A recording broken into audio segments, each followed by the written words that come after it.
Hello भाई लोग, welcome back to another video. आज हम बोरुटो के जो आया है रिसेंट चैप्टर उस पे डिस्कस करने वाले हैं। सो बिना देरी के लेट्स स्टार्ट द शो। शुरू करने से पहले लाइक एंड सब्सक्राइब जरूर कर लेना। लास्ट चैप्टर को रिकेप कर लेते हैं, जहां पर बोरुटो और अमाडो अपने अड्डे पे बैठ के सब बता रहे हैं आइडा को, और आइडा अपने शेनिनगान के जरिए रयू और मासुरी को देख के सब कुछ बता रहा है। रयू और मासुरी को फिलहाल कोनोहामारू के टीम अलग कर चुके हैं और वहीं से ही शुरू होता है ये चैप्टर। हाँ, एक और बात, कावाकी गया है अमाडा को थ्रेट करने के लिए। वो दीवार पे पटक दिया है अमाडा को और अपना पूरा पावर अनलॉक करने के लिए बोलता है। वहां पर एंटर करता है सुमिरे, ये क्या कर रहा है पूछता है। कावाकी सब कुछ बताता है, कैसे उसके बॉडी को टॉय की तरह इस्तेमाल किया गया है, उसके पावर को लिमिट कर दिया गया है और डिफेंस को बढ़ा दिया गया है, और उसे अभी अनलॉक करने के लिए बोलता है। इसीलिए मैं ज्यादा सीरियस हूँ, कुछ भी मत बोलो, पहले मेरे पावर को अनलॉक करो। ये भी सच है कि अमाडा ने उसके पावर को लिमिट पे लगाया है और डिफेंस को ज्यादा बढ़ा दिया गया है, और उसमें बहुत सारे कोड डाल दिया गया है। उसकी आंखों के जरिए भी वो देख सकता है, जैसे कोड के मामले में हुआ था अंडरेस कोड। उसका पावर जो फुल्ली अनलॉक हुआ था वही कोड था, बिल्कुल वैसा ही कर दिया उसने। अमाडो भी बताता है ये जो अपना बकवास कर रहा है बाद में बताना, एंड शट डाउन। इसके बाद कावाकी अपने आप सो जाता है। एक्चुअली ये भी एक कोड था उसे शट डाउन करने के लिए, जैसे डेल्टा में बनाया गया है। दूसरी तरफ सारादा योडो और आराय को इंट्रोड्यूस कराता है रयू से, और रयू बताता है कि क्या मैं अकेला हूँ जिससे तुम सब घूर रहे हो। एक्चुअली योडो उससे घूर रहा था। आराय उसे समझाता है वो बच्चा नहीं है, थोड़ा कंट्रोल में रहो। मासुरी और कोनोहामारू का सीन दिखाया जाता है। मासुरी पूछता है तुम्हें क्या लगता है कोनोहामारू को। एक्चुअली कोनोहामारू लास्ट चैप्टर में पूछा था क्या तुम ठीक हो, जो उससे ज्यादा नर्वस फील कर रहा था कोनोहामारू को देख। कोनोहामारू बोलता है कि मैं श्योर तो नहीं हूँ, पर फिजिकली तो तुम परफेक्ट ठीक ठाक लग रहे हो। मासुरी बोलते हैं पता नहीं तुमसे बात करते वक्त मैं क्यों नर्वस हो रहा हूँ, पर धीरे धीरे अभी बेहतर महसूस कर रहा हूँ, जैसे हम बात ज्यादा करते रहेंगे। कोनोहामारू भी बोलता है कि हाँ हम पहले मिले हैं ना इसीलिए।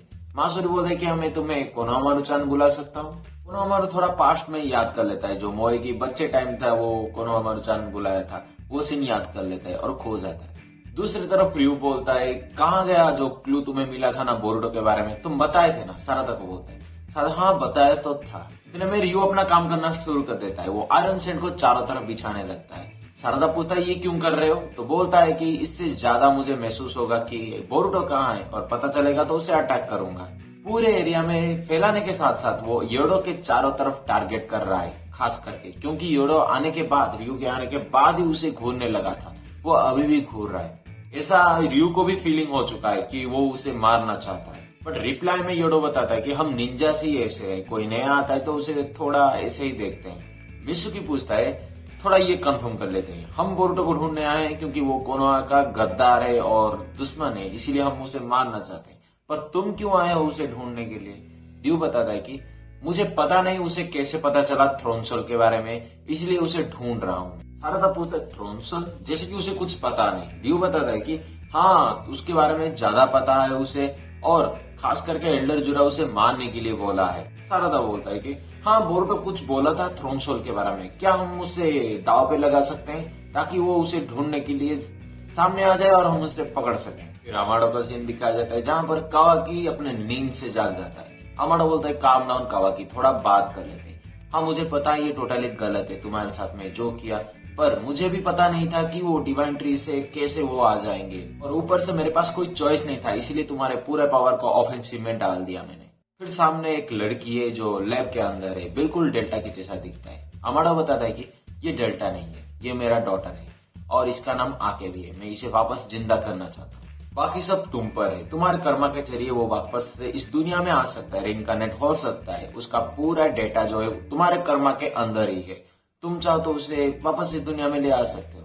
पर यह भी सही है कि मैं कई बार फेल हो चुका हूँ और वापस से ट्राई कर रहा हूँ। ये मेरा सोल पर्पज है, इसके अलावा और कुछ भी नहीं। वर्तमान के लिए तुम्हारे कर्मा पे पूरा डिपेंड है, इसीलिए तुम मेरा हेल्प करो कावाकी। कावाकी बोलता है कि ठीक है मैं रिवाइव कर दूंगा, अगर वो ओसुकी बन के रिवाइव हुआ तो मैं उससे बिना मर्सी के वहीं क्या वहीं मार दूंगा। अमाडो बोलता है कि उससे तो ज्यादा चांस नहीं है वो ओसुकी बनने का, पर अगर फिर भी बनता है ओसुकी तो तुम्हें जो चाहिए वो कर लेना, मारोगे या फिर करोगे, पर मैं ट्राई करूंगा। मैं अपना पूरा कोशिश कर रहा हूँ कि वो ओसुकी नहीं बने।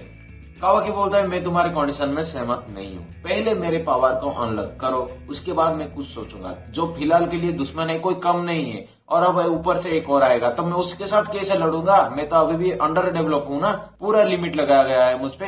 अमाडो उससे भीख मांगता है, भाई बचा ले मेरे बेटी को। कावाकी बोलता है कि नहीं नहीं, पहले मेरे पावर अनलॉक करोगे, तुम्हें जो जो कंडीशन बताया था सब में मैं राजी हूँ, उसे बचाऊंगा और ओसुकी आएगा तो फिर से मार दूंगा, पर सबसे पहले जो बाहर का ओसुकी है उन्हें मारने के बाद ही मैं कुछ करूंगा।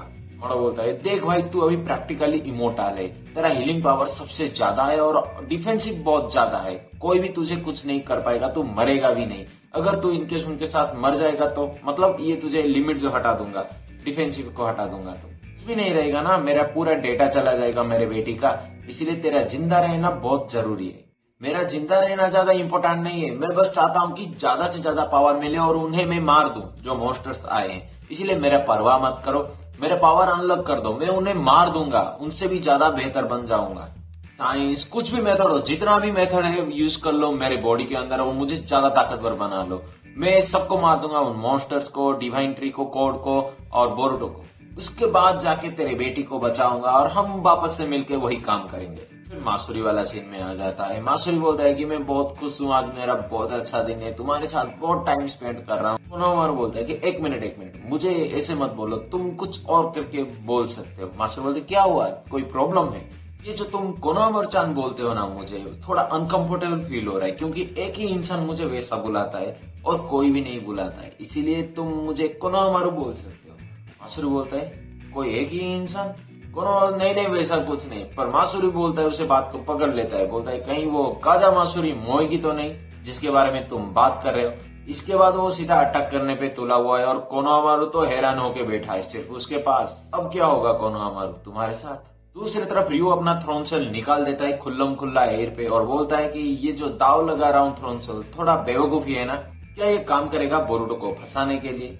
सारदा बोलता है कि हाँ ये थ्रोनसेल है, मैं पहले भी देख चुका हूँ। बट येडो खुल्लम खुल्ला कूद जाता है थ्रोनसेल को लेने के लिए, एक तरफ का बेवकूफी कर देता है और वो मिड एयर में ही रुक जाता है, ना आगे जा पाता है, ना पीछे, ना नीचे, ना ऊपर, सब रुक गए हैं, जैसे पॉज बटन कोई मार दिया हो। एक्चुअली उन जो आयरन सेंट था ना उनके बॉडी के अंदर भी चला गया है और रियो उसे कंट्रोल कर रहा है। रियो बताता है कि शिनोबी ग्रुप में जो गद्दार होता है वो ज्यादा ही बेवकूफ होता है और घटिया किस्म का इंसान होता है, इसीलिए उसे पनिशमेंट देना चाहिए और ये मुझे ज्यादा ट्रॉमा दे रहा है। इसके बाद सारदा को जो आयरन सेंट में कंट्रोल कर रहा था वो अटैक करता है येडो पे और डिफेंसिव में आ रहा है, एक मैग्नेट तलवार लेके बैठा था, वो इस्तेमाल करके सारा मैग्नेट आयरन सैंड जो जितना भी था उसे खींच लेता है अपनी ओर। वो सबसे पहले जो आयरन सैंड बिछाया था वो सिर्फ योडो के चारों तरफ नहीं बल्कि सारदा और बाकी सब पे भी कर लिया था। इस पर आ रहा है, वो बताता है कि सिंकी इस टेक्निक को क्रिएट किया था ताकि हम कोऑपरेट होके कोई भी लड़ाई लड़ सके, पर तुम इसे ऐसा इस्तेमाल करोगे मैं सोच भी नहीं सकता था। ऊपर से उसके ब्लेड में थोड़ा मैग्नेटिक पावर है। इतने में चैप्टर खत्म, सब हो जाए, बस कोनोहामारू को बचाने के लिए बोरुटो नहीं आना चाहिए, वरना जुरा जरूर आएगा। आज के लिए इतना ही, फिर मिलेंगे नेक्स्ट वीडियो पे, तब तक के लिए